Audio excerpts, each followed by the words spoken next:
The wreck bay of the starship Celestial Dawn buzzed with different voices and languages. 4 species sat together around metal tables, sharing drinks and stories after another long day of joint military training.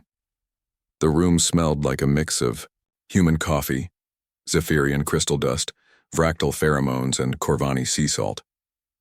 Jake Collins sat quietly at the edge of the human group, nursing his black coffee. The 40-year-old sergeant had short gray hair and weathered hands that showed years of hard work. Scars ran along his arms like a roadmap of old battles. His dark eyes watched the room, taking in everything but saying nothing. At the center, Table Commander Zeph Kalla stood tall, his crystalline body catching the light. The Zephyrian's voice rang like wind chimes as he told a story about the crystal wars of his homeworld. His people had fought for 300 years, he said, using their natural ability to channel energy through their bodies. The other aliens listened with respect. Next came Captain Vricthon of the Vractal. His insect-like form clicked and buzzed as he spoke about the Great Hive battles. His species could move faster than most eyes could follow, he explained, and their natural armor could stop almost any weapon. The Vractal captain's forearms gestured wildly as he described victories against impossible odds. Admiral Morden of the Corvani took his turn, his blue-green skin glistening under the lights. His amphibious people could fight on land or underwater, he said. They could hold their breath for hours and see perfectly in total darkness. Their homeworld had never been conquered because no enemy could follow them into the deep oceans. The aliens looked toward the human table expectantly. Lieutenant Amy Parker, a young woman with red hair, nudged Jake with her elbow. Corporal Ben Taylor, a tall man with kind eyes, also looked at their sergeant. Private Lisa Johnson, barely 20 years old, waited to hear what Jake would say. Jake set down his coffee cup and stood up slowly. His boots made soft sounds on the metal floor as he walked to the center of the room. All conversation stopped. Even the ship's engines seemed quieter. We had warriors too, Jake said in his quiet voice, long before we reached the stars. He looked around the room, meeting each alien's eyes. There were men called Vikings. They came from the cold north of our world. When they fought, they entered something called berserker rage. Pain meant nothing to them. Fear meant nothing. They would charge into battle screaming, and nothing could stop them until every enemy was dead or they were. Commander Zeph Kalla's crystal face showed confusion. Primitive emotion override, he said. Surely this made them easy targets. Jake shook his head. They conquered half our world for 300 years. The Zephyrian made a sound like breaking glass that his people used for laughter. Jake continued. We had soldiers called Spartans. 300 of them held a mountain pass against 1 million enemy soldiers. They knew they would die. They went anyway. They fought for 3 days. When it was over, all 300 were dead, but they had killed so many enemies that the EO invasion failed. Captain Vricthon's antenna twitched. 300 against 1 million? This is clearly mythology. No species would attempt such foolishness. We had samurai, Jake went on, ignoring the interruption. Warriors who lived by a code of honor. They would rather die than retreat. Some would fight on even after taking wounds that should have killed them instantly. Admiral Morden's gills fluttered in what the Corvani used as laughter. Fascinating fiction, Sergeant Collins. But surely even your species understands the logic of tactical withdrawal when faced with superior force. Jake's expression didn't change. We had Apache warriors, Geronimo. They say he was shot, stabbed, and beaten many times in battle. He kept fighting. He lived to be an old man because he refused to die when his people needed him. The 3 alien commanders exchanged looks. Commander Zeph Kalla spoke first. Sergeant, with respect, these sound like the stories a weak species tells itself to feel stronger. Compensatory fiction, as our psychologists call it. Indeed, Captain Vricthon clicked. The Vractal have studied human physiology. You are among the physically weakest species we have encountered. Your natural armor is non-existent. Your strength is below average. Your speed is unremarkable. Admiral Morden nodded, his blue head bobbing. Our medical teams have noted that humans require more rest, more food, and more medical care than most species. These stories of unstoppable warriors must be how your people cope with these limitations. Laughter filled the wreck bay. Not cruel, laughter, but the kind that comes from adults listening to a child's wild imagination. The Zephyrians made their glass-breaking sound. The Vractal clicked and buzzed. The Corvani's gills fluttered rapidly. Lieutenant Amy Parker's face turned, red with embarrassment. Corporal Ben Taylor looked down at his hands. Private Lisa Johnson bit her lip, wanting to say something but not knowing what. Jake Collins stood in the center of the laughter, his face calm. He nodded once, as if he had expected this reaction. Without saying another word, he walked back to his seat and picked up his coffee cup. Perhaps, Commander Zefkala said, his voice still tinkling with amusement, humans should focus on the tactical advantages of your species. Your adaptability is remarkable. Your technology is innovative. These are real strengths. Yes, Captain. Vrickthon agreed. Leave the warrior mythology to species actually built for combat. Admiral Morden raised his drink. To practical partnership between our species, may we each contribute what we do best. The aliens drank and returned to their conversations. The humans sat in uncomfortable silence. Amy Parker started to speak, but Jake raised one scarred hand slightly, and she stopped. The sergeant sipped his coffee and watched the room with those dark eyes that had seen too much. He didn't argue with the aliens, he didn't defend the stories. He simply sat and listened as they continued to laugh about human myths and human limitations. Outside the wreck bay windows, stars wheeled slowly past. Somewhere among those stars, trouble was waiting. And when it came, Jake Collins knew the galaxy would learn the difference between mythology and memory. The laughter would stop soon enough. 3 days after the laughter in the wreck bay, alarm bells screamed through the celestial dawn. Red lights flashed in every corridor as the ship's crew rushed to battle stations. Jake Collins was cleaning his rifle when the emergency call came. Over the speakers, all senior staff to the command center immediately. Priority Alpha situation. Jake set down his weapon and walked quickly through the metal hallways. Other soldiers moved around him, their faces tense. The ship's engines changed pitch as they altered course toward whatever crisis awaited them. The command center buzzed with activity when Jake arrived. Holographic displays showed star charts and tactical data. Commander Zefkala stood near the main screen, his crystal body pulsing with nervous energy. Captain Vrickthon clicked rapidly as he studied sensor readings. Admiral Morden's gills fluttered as he spoke into a communication device. Lieutenant Amy Parker, Corporal Ben Taylor, and Private Lisa Johnson stood with the other human personnel. Their faces were grim as they watched the displays update with new information. Captain Harris, the human commander of the Celestial Dawn, called for attention. The room fell silent except for the soft hum of computers and life support systems. We have received a distress signal from the mining colony on Kepler 442b, Harris announced. The colony is under attack by the Iron Reapers. A collective sound of concern rose from the assembled officers. The Iron Reapers were cyber-enhanced pirates who had terrorized the outer colonies for years. They were known for their brutality and advanced technology. The situation is worse than a simple raid, Harris continued. The pirates have taken 200 civilian hostages and barricaded themselves in the colony's underground complex. They are demanding a massive ransom and safe passage off-world. The main screen changed to show a three-dimensional map of the mining colony. The underground complex looked like a maze of tunnels, chambers, and connecting passages. Red markers showed areas of structural damage. Blue sections indicated flooding from broken water systems. The complex is a nightmare, Harris said. The main tunnels are barely wide enough for 2 people. Many passages are flooded with contaminated water. The pirates have damaged the life support systems, so air quality is poor in many areas. Jake studied the map carefully. His experienced eyes traced the tunnel system, noting choke points and possible routes.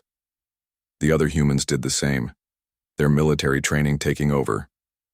Commander Zefkala stepped forward, his crystal form catching the red emergency lights. What is the tactical assessment? He asked.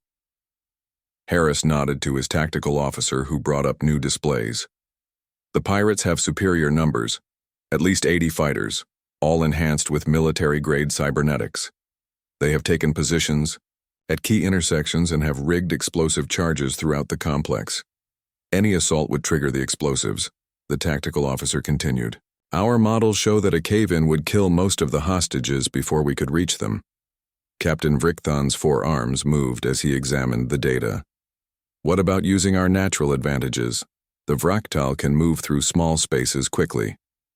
Negative, the tactical officer replied. The flooded sections require extended underwater movement. Your species cannot maintain combat effectiveness in those conditions for the required duration. Admiral Morden stepped closer to the display. His amphibious nature made him confident about water operations. My people can handle the flooded areas. We are built for underwater combat. The water is contaminated with industrial chemicals, Harris explained. Even with your natural resistance, extended exposure would be fatal. Additionally, the tunnel system requires rapid movement between dry and flooded sections. The transition time would leave any assault team vulnerable. Commander Zefkala studied the map with his energy-sensing abilities. The Zephyrians could use our energy projection to disable the pirates, but the confined spaces would make our abilities dangerous to the hostages. We are also too large for many of the passages. The room fell quiet as everyone stared at the impossible maze on the YO screen. The tactical computer ran simulation after simulation, each one ending in failure. Too many hostages would die. Too many variables could go wrong. The pirates had chosen their position well. There must be a solution, Amy Parker said, her voice tight with frustration. The mathematics are clear, Commander Zefkala replied. Any conventional assault has less than a 5% chance of success. The hostage casualties would be enormous.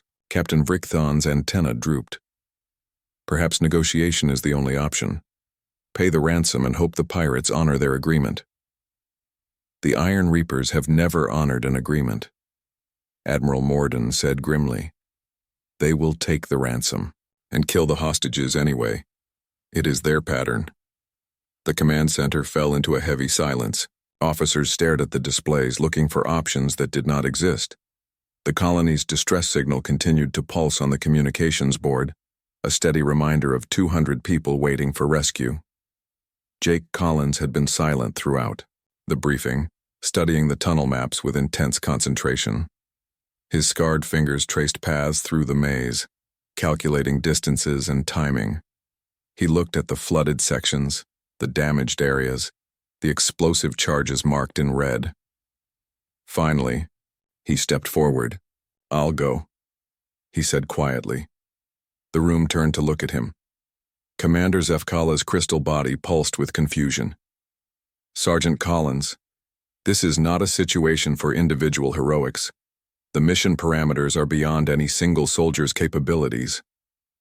You're talking about a suicide run, Captain Vrichthon clicked. One person against 80 enhanced pirates in a hostile environment. The odds are impossible. Jake looked at the map again, his dark eyes following the tunnel system. Someone has to try. Admiral Morden's gills fluttered with what might have been sympathy. Sergeant, your species' courage is admirable, but this is not a situation where determination can overcome tactical reality. You would die, and the hostages would still perish. Maybe, Jake said. But those people down there don't have any other choice. Captain Harris looked at his veteran sergeant. He had served with Jake for 3 years and knew the man's reputation. Still, this seemed like throwing away a good soldier's life for nothing. Jake, Harris said carefully, I understand your feelings, but we need to find a better solution. Jake Collins looked around the room at all the alien faces, then at his fellow humans. Amy Parker's eyes were bright with unshed tears. Ben Taylor's jaw was set with determination. Lisa Johnson looked scared but ready to fight.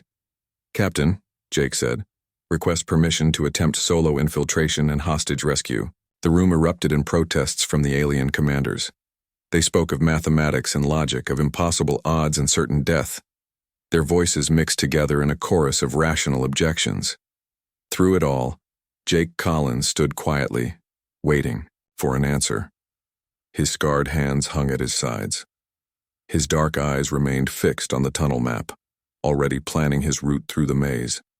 200 people were running out of time, and someone had to try to save them.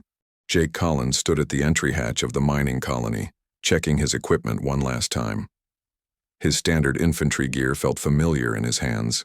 Combat knife on his belt, sidearm at his hip, rifle across his back. Nothing fancy, nothing the aliens would consider advanced technology. Behind him, the command center of the Celestial Dawn buzzed with activity. Drone cameras would follow his mission, sending video back to the ship. The alien commanders watched the screens with expressions that mixed curiosity with certainty that they were about to witness a human's death. "Sergeant Collins," Commander Zefkala's voice came through the communication device. "You still have time to reconsider this course of action." Jake adjusted his gear harness and stepped toward the hatch. 200 people, Commander. They're counting on someone. The mathematics have not changed. Captain Vrickthon clicked over the radio. 80 enhanced pirates with superior weapons and defensive positions. You are one unenhanced human with standard equipment. Jake pressed the hatch release. The metal door slid open with a soft hiss, revealing the dark entrance to the underground complex. Stale air heavy with chemical smells drifted out. Emergency lighting cast red shadows on the tunnel walls. "Copy that," Jake said into his radio. "Going silent now." He stepped into the darkness. The tunnel stretched ahead of him, barely wide enough for his shoulders. Jake moved carefully, his boots making soft sounds on the metal floor. The drone cameras followed him, their feeds showing the command center exactly what he saw. Commander Zefkala watched the screens with growing unease. His crystal form pulsed with nervous energy as Jake disappeared into the maze of tunnels. "This is madness," he whispered. The first sign of trouble came 20 minutes into the mission. Jake reached an intersection where the tunnel split into 3 directions. Sounds of movement echoed from the left passage. Heavy footsteps and the mechanical whir of cybernetic enhancements. On the command center screens, the aliens watched Jake press himself against the tunnel wall. 3 pirates rounded the corner, their enhanced bodies gleaming with metal implants. Their eyes glowed with artificial light. Weapons that could punch through starship armor hung from their shoulders. "He should retreat," Admiral Morden said, his gills fluttering with concern. 3 enhanced fighters against 1 human. The logical choice is withdrawal. Instead, Jake Collins did something that made no sense to alien minds. He attacked first. The human sergeant moved like a shadow, his combat knife finding the gap between the first pirate's armor plates. The enhanced fighter dropped before his cybernetic reflexes could respond. Jake rolled under the second pirate's weapon, his rifle firing 3 precise shots into weak points the aliens had not even noticed. The third pirate had time to raise his weapon. Enhanced muscles and computer-assisted targeting should have made him unstoppable. Instead, Jake moved, with a speed that seemed impossible for an unenhanced human. His knife found the pirate's throat before the advanced weapon could fire. 3 enhanced pirates lay dead in the tunnel. Jake Collins stood among them, breathing hard but alive. "How?" Captain Vrickthon's voice carried shock and confusion. His speed was within human normal ranges. His strength showed no enhancement, yet he defeated 3 cybernetically superior opponents. "Experience," Commander Zefkala said quietly, "and something else. Something we do not understand." Jake continued deeper into the complex. The tunnels grew narrower and more damaged. Water leaked from broken pipes, creating pools of contaminated liquid that glowed with chemical residue. The air grew thicker and harder to breathe. The aliens watched their screens as Jake reached the flooded section. The tunnel ahead disappeared into dark water that stretched for 50 meters. Chemical sensors showed toxicity levels that would poison most species within minutes. "He will have to turn back now," Admiral Morden said with certainty. "Even our amphibious people cannot survive in that contamination for extended periods." "Jake." Collins looked at the poisoned water for a long moment. Then he took a deep breath and dove in. The drone cameras lost visual contact in the murky water. Audio picked up only the sound of Jake swimming through the submerged tunnel. The aliens stared at blank screens, waiting for confirmation of the human's death. 3 minutes passed, then 4, then 5. Impossible, Admiral Morden whispered. No human can hold their breath for 5 minutes while swimming through toxic water. The cameras picked up movement ahead. Jake Collins emerged from the contaminated pool, gasping for air but still moving. His uniform was soaked with chemicals that should have burned his skin. His face was pale from oxygen deprivation. But he was alive. His vital signs, the medical officer reported. Heart rate elevated but stable. Oxygen levels dangerously low but recovering. Chemical exposure should have caused severe burns, but he shows only minor skin irritation. Jake pressed forward through the tunnel system. He encountered more pirates, always outnumbered, always outgunned. Each time the aliens expected to watch him die. Each time he found a way to win. When Jake took an energy blast to his shoulder that should have dropped him, he kept fighting. When shrapnel cut his leg and left him limping, he adapted his tactics, but never stopped moving. When blood loss should have made him weak and slow, he seemed to find reserves of strength that medical science could not explain. The breakthrough came when Jake reached a central junction where 12 pirates had set up a defensive position. They had advanced weapons, overlapping fields of fire, and cybernetic enhancements that made them faster and stronger than any normal human. The aliens watched as Jake assessed the situation. Logic demanded retreat. Mathematics proved the fight was unwinnable. Any rational species would have withdrawn to find another route. Jake Collins charged straight at them. What happened next would haunt the aliens' dreams and change their understanding of human nature forever. The human sergeant entered what their military databases would later identify as a berserker state. His fighting became something beyond tactics or training. It was primal, relentless, and terrifying. He moved through the 12 enhanced pirates like a force of nature. When his rifle ran empty, he used his sidearm. When his ammunition was gone, he used his knife. When the knife broke, he used his bare hands and anything he could find as a weapon. The pirates' enhanced reflexes and superior strength meant nothing. Their advanced weapons could not target something that moved with such unpredictable fury. Their cybernetic coordination systems overloaded, trying to process the chaotic violence of Jake's assault.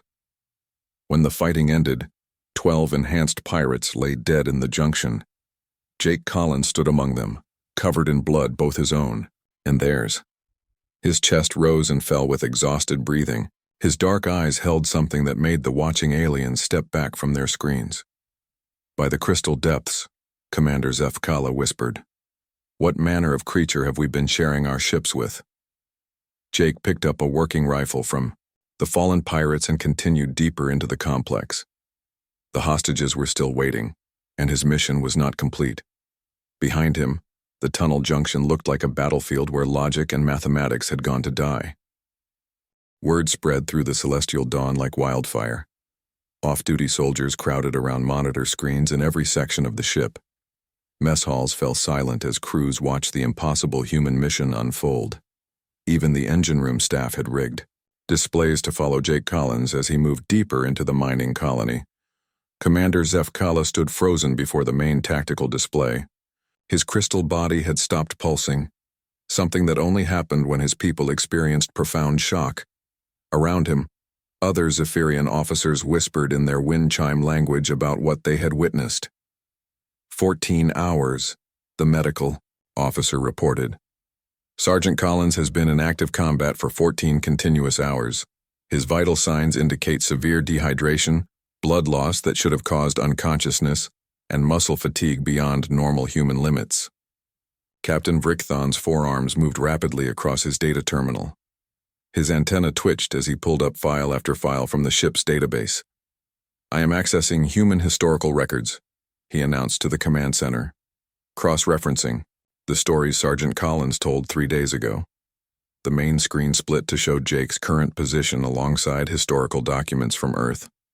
Ancient battle reports appeared next to modern medical data.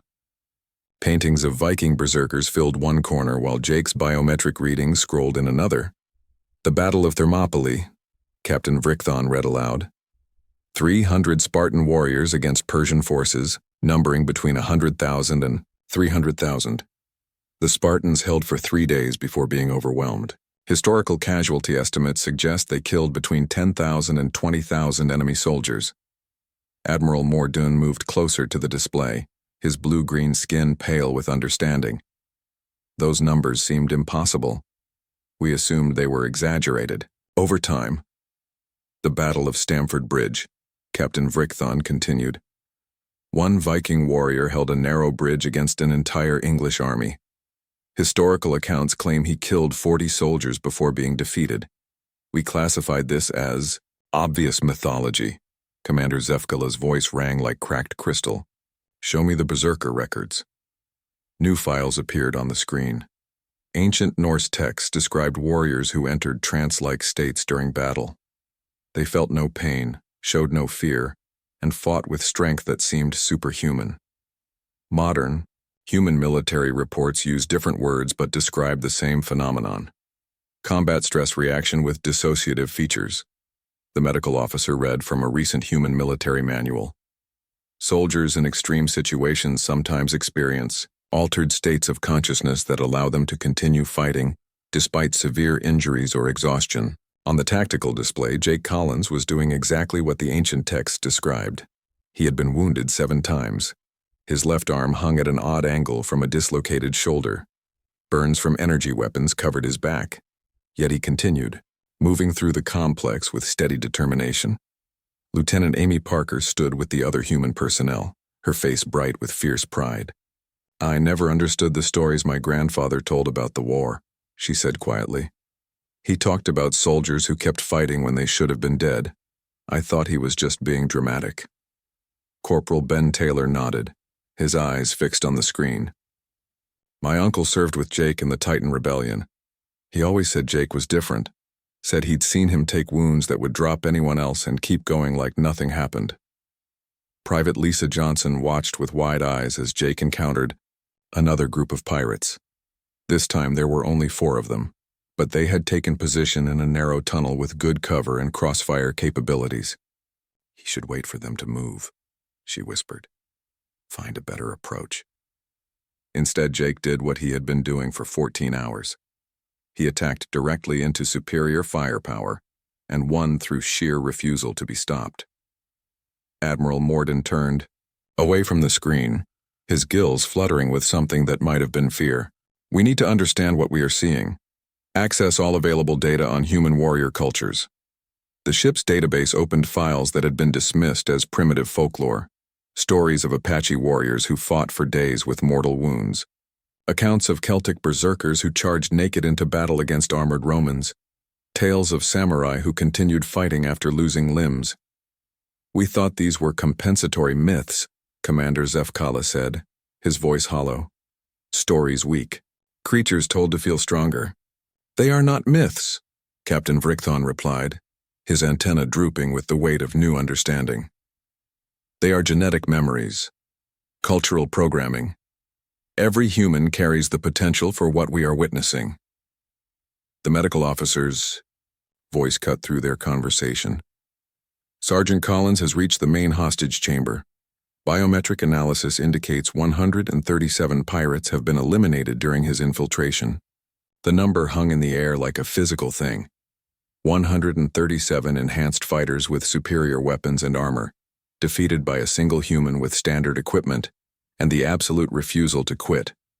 Jake's approach to the final chamber showed on all screens throughout the ship. The largest group of pirates waited inside, along with 200 terrified civilians.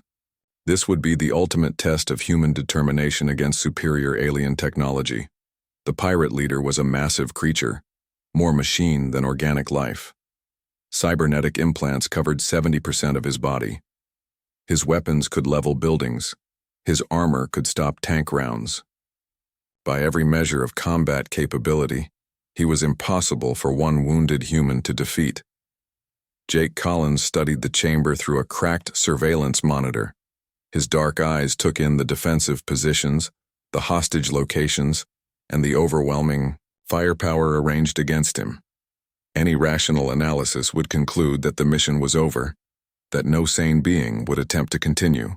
Other species fight until it is no longer logical, Admiral Morden said quietly, watching Jake prepare for his final assault. Humans fight until it is no longer physically possible. Commander Zefkala's crystal form pulsed with new understanding. And sometimes beyond even that. The aliens throughout the ship watched their screens in silence as Jake Collins prepared to prove that human mythology was not about the past.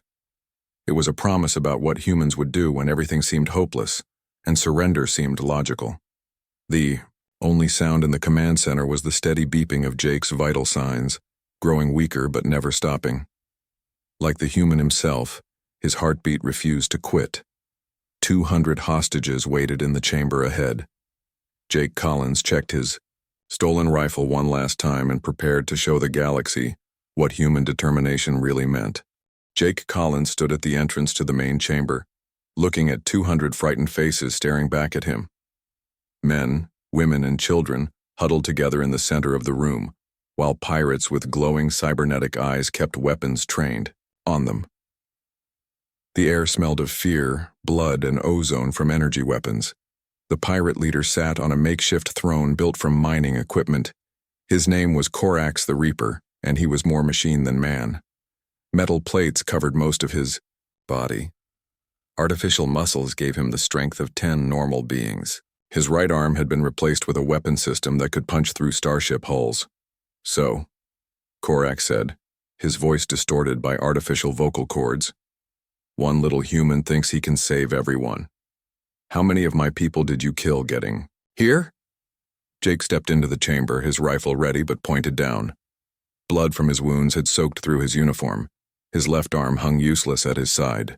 Burns covered his back and face. Yet he walked steady and sure. All of them, Jake said simply. Corax laughed, a sound like grinding metal. Impossible. I had 150 fighters in this complex. Enhanced fighters with military grade. Cybernetics. Had, Jake corrected. The pirate leader's artificial eyes focused on the human sergeant. Sensors built into his skull scanned Jake's vital signs and found readings that should have indicated a dying man. Yet the human stood upright, alert, and ready to fight. You are badly wounded, Corax observed. My sensors show blood loss that should have killed you an hour ago. Dehydration that should have left you unconscious. Muscle fatigue beyond the limits of your species, Jake nodded. Probably. Then why are you still standing? Jake looked at the 200 civilians behind the pirate leader. A little girl, maybe 6 years old, peeked out from behind her mother's dress. An old man held his wife's hand while she cried quietly. Young miners barely out of their teens tried to look brave for the children. Because they need someone to, Jake said. Corax stood up from his throne. His massive frame towered over the human sergeant. Enhanced muscles rippled under armored plates. His weapon arm powered up with a high-pitched whine. I am stronger than you, the pirate leader announced. Faster than you. My weapons are superior. My armor cannot be penetrated by anything you carry. Logic says you should surrender. Logic never met a human before, Jake replied. The fight that followed was not really a fight at all. It was a demonstration of something the galaxy had never seen. Corax was everything he claimed to be. His enhanced body moved with inhuman speed. His weapon arm fired energy blasts that could melt steel. His armor turned Jake's bullets into harmless sparks. But Jake Collins had something that no amount of cybernetic enhancement could provide. He had the absolute refusal to give up when people were counting on him. When Corax's energy weapon burned through Jake's shoulder, the human sergeant kept coming. When the pirate's enhanced fist broke Jake's ribs, he adapted his fighting style and continued the attack. When superior strength threw him across the room, he got up and charged again. The battle became psychological as much as physical. Corax had defeated armies with his enhanced abilities. He had never faced something that simply would not stop, no matter how much damage it took. Jake's rifle ran empty. He drew his sidearm. When that was gone, he used his combat knife.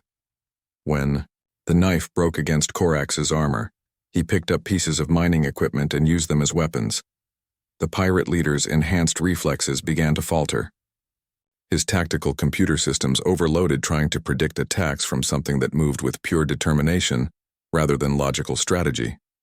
Fear crept into his artificial mind as he realized that nothing he did would make the humans stop. End came when Jake managed to get close enough to find the one weakness in Korax's armor. A small gap where the neck joint connected to the helmet. Jake's broken knife found that gap, and the great pirate leader fell. 200 civilians cheered as their captor crashed to the floor. Jake Collins stood over the fallen pirate, swaying, on his feet but still upright. His mission was complete, but he was not finished. It took 4 more hours to lead all the hostages safely out of the complex. Jake carried the wounded children on his back. He helped the elderly navigate the flooded tunnels. He made 7 trips through the contaminated water to ensure everyone reached safety. When the last civilian was safe, Jake Collins finally allowed himself to collapse. The medical team from the Celestial Dawn found him unconscious outside the complex entrance, surrounded by 200 grateful survivors. His vital signs were so weak they could barely detect them. Yet somehow, his heart kept beating. Commander Zefkala was the first alien to reach the rescue site. His crystal body pulsed with emotions that had no names in his language. He looked at the small human who had accomplished the impossible, then at the faces of the people Jake had saved. "We thought your stories were myths," the Zephyrian commander said quietly to the unconscious sergeant. "We did not understand that they were warnings." Captain Vrickthon arrived with additional medical support. His forearms moved efficiently as he helped load Jake into the medical transport. "Other species tell stories about their gods and heroes," he said to Lieutenant Amy Parker. "Humans tell stories about what they expect from themselves." Admiral Morden stood at the edge of the rescue zone, watching human medics work to save their sergeant's life. His gills fluttered with something approaching reverence. "We have superior strength, speed, and technology," he said to no one in particular. "But humans have something we have never encountered: the absolute refusal to accept defeat." 3 days later, Jake Collins woke up in the medical bay of the Celestial Dawn. Bandages covered most of his body. Medical equipment monitored his slow recovery, but his dark eyes were alert and aware. Private Lisa Johnson sat beside his bed, reading casualty reports. When she saw he was awake, she smiled with relief. "The aliens want to apologize," she said, "for laughing at the stories, for not understanding." Jake nodded slowly. His throat was too dry to speak properly, but he managed a few words. "Were any hostages lost?" "No, Sergeant. All 200 made it out alive." Jake closed his eyes and smiled. "Good." Later that day, alien officers began visiting the medical bay. They came alone or in small groups, speaking quietly with the human who had redefined their understanding of courage and determination. Commander Zefkala brought ancient texts from his homeworld, comparing them to human warrior stories. Captain Vrickthon shared tactical analyses that proved Jake's mission should have been impossible. Admiral Morden offered formal apologies from his entire species, but it was Private Lisa Johnson who asked the question that mattered most. "Sergeant," she said during one of his recovery sessions, "were those stories about human warriors really true?" Jake looked at his fellow humans gathered around his bed. Amy Parker had requested transfer to Special Operations. Ben Taylor was studying advanced combat techniques. Even Lisa had signed up for additional warrior training. "Every species in the galaxy is stronger than us, faster than us, or smarter than us," Jake said quietly. "But there's one thing we do better than anyone else out there." "What's that, Sergeant?" Jake smiled, his eyes holding the weight of human history. Every impossible battle won. Every last stand that turned the tide. Every moment when ordinary people did extraordinary things because they refused to quit. We show up. The aliens watched from the medical bay doorway, finally understanding that human mythology was not about the past. It was a promise about the future, and they were grateful to have humans as allies rather than enemies.